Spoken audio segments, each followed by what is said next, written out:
Nugget! Stay over here. Good job. Good boy, Chewy. Good boy, Nugget. Good girl, Goldie. Good boy, Max. Good boy, Nugget. Good job, guys.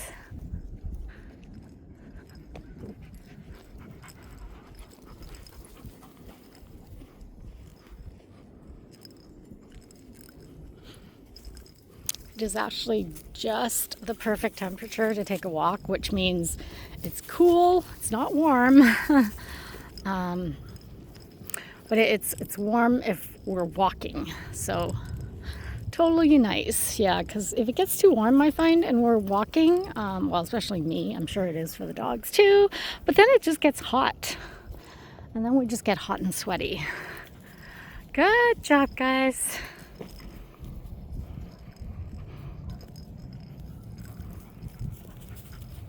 Good boy, Max.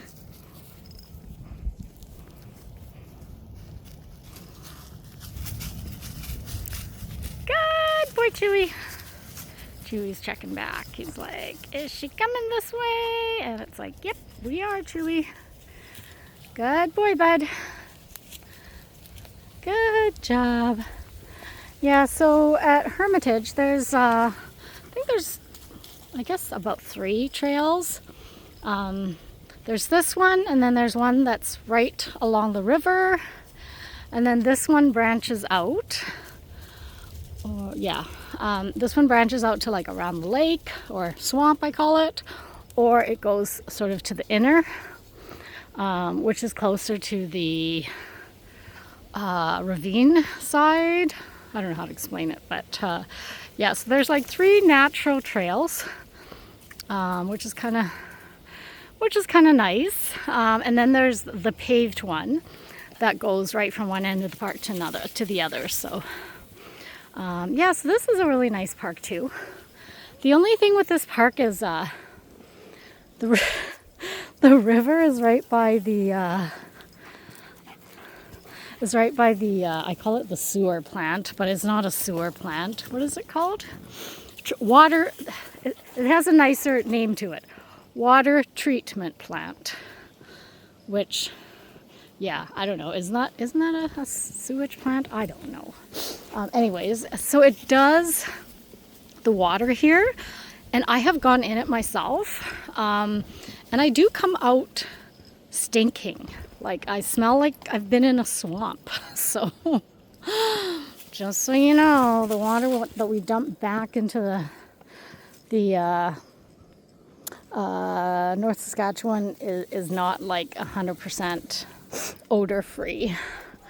But yeah, whereas the river along Terwilliger, or like Terwilliger Park, or Buena Vista, like 100% nicer. Like I swim in the summer in the river at Buena Vista and at Terwilliger. So yeah, but I would not go in the water here. So that's the only thing with this park. I mean, it's okay for the dogs, right? Like, I mean, they don't smell amazing coming out, but on myself personally, I wouldn't. So the dogs don't mind it, and tons of dogs go in the river in this park. You know, I don't think it harms them or anything, but I think in terms of like smelling nice or smelling adequate, the other parks are way better. But this one, you know, every park has their pluses and minuses.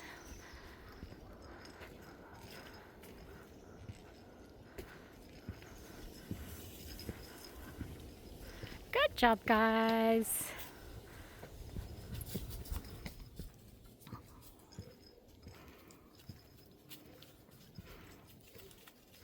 The other nice thing about this time of the year is the mosquitoes are not out yet. So, But the sun is out, which is nice, like so much sunshine. And I love that it doesn't get dark, you know, like it doesn't get dark now till I think it's like 8. It's insane. So, whereas, you know, midwinter it's like 4:30 and it's dark.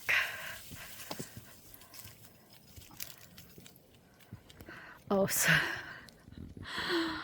so funny. So I got home and there was somebody had written us a note and they taped it to, like, there's a green power box right in front of our property. It just, like, our property just happens to land there, right? And anyways, they taped it on there saying that to keep our orange cat indoors, like in our house, instead of outside pooping in everybody's yard.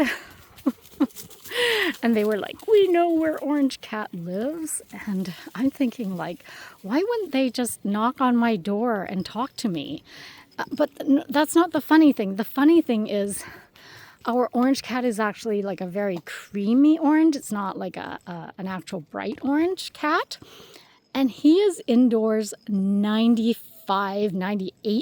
of the time with an air tag. And when we let him out in the backyard, because my girls are super paranoid, they're always supervised. So they have never, well, I shouldn't say they've attempted to like jump our fence onto the neighbor's yard, I think once. They never made it there. But we saw them on the fence, and that's about as far as they've gone. Just because my daughters are like so paranoid because they just heard terrible stories about cats. And I guess when they were going to high school, this is horrible. It was Emmy Lazert, I think, like there was apparently a dead cat or a dead cat's head in one of the garbages. So they're just traumatized. So they keep both their cats indoors. But yeah, it was just kind of funny that these people are convinced that it's our cat and that there is apparently one orange cat in our neighborhood. And yeah, I'm totally ranting because I had a really good laugh at the note just because, you know, just talk to your neighbors. It's not even our cat. Like... So yeah, so my daughter took total offense to it because it's her baby. She's like, well, did the other orange cat owner get a notice like us, you know? And I was like, obviously not, because they are convinced that that outdoor cat in our neighborhood, an orange outdoor cat, lives at our house, which, you know, he doesn't because our cat is indoors. But yeah, so I'm just ranting because I hang out with dogs, right? And this is who I talk to is my phone. And I do talk to, you know, my girls and stuff. But sometimes I just need things to say in these videos. But anyways, it gave me a good laugh. Human nature, you know, we're so interesting. Like, we will sometimes go to extremes to avoid conflict. To the extreme where it's detrimental, right? Like, how easy would have been to just knock on somebody's door and say, hey, do you have a cat? Well, it's been pooping in our yard, and, you know, we would totally appreciate it if you kept it indoors. Oh, and they also threatened to call by law, which, sure, call by law, because it ain't our cat.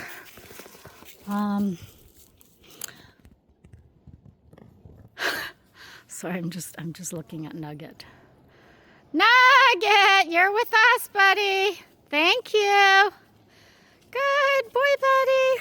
Good boy, Nugget.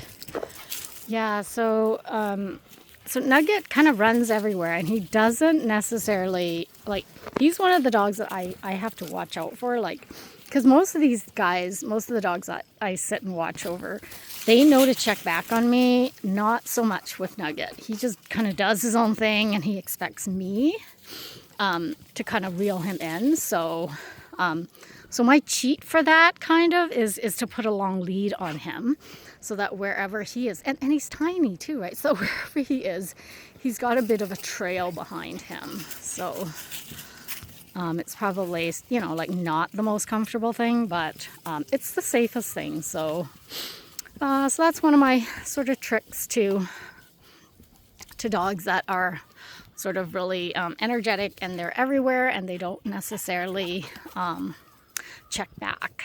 So, good boy, buddy. And he does have a GPS on him as well. So, so it's not a huge concern, but yeah, it's mainly more or less for my convenience. Good girl, Goldie. Oh, it's so nice out. I can't wait for the green leaves to come. But it's not bad right now, and especially that it's dry. I love that it's not muddy. It is the worst when it's muddy. Yeah, look at them. They've all just sort of disappeared and gone on their own little adventure. It's really cute. And little Nugget tends to follow Chewy, I guess until he decides to come back. But yeah, Chewy was up there, so that's where he was. But it's kind of cool. And so Max doesn't go off.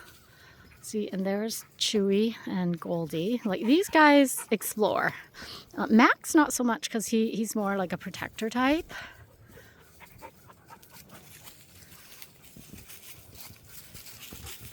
Good job, guys. And so he likes to hang around his human, Max, and yeah. And he also, like, he likes to, yeah, like, that's his job, right? He's a protector, so he doesn't necessarily go and goes on a side adventure. Whereas Chewy, like, Chewy's a hunting dog, so it's in his genetics to go off trail and hunt. Good job, guys. And same with actually little Nugget. Like, he's a little hunter as well. And Goldie, I mean, I know Huskies love hunting for voles. Huskies also like, they are working dogs as well. But yeah, I don't know what she's mixed with, or I don't know if she's, yeah, because I don't think there's such a thing as a golden husky, is there? Like a purebred? So I don't know what she's mixed with. But it's really interesting how whatever they were bred to do, you can usually see it in their genetics and in their behavior. It's really kind of cool.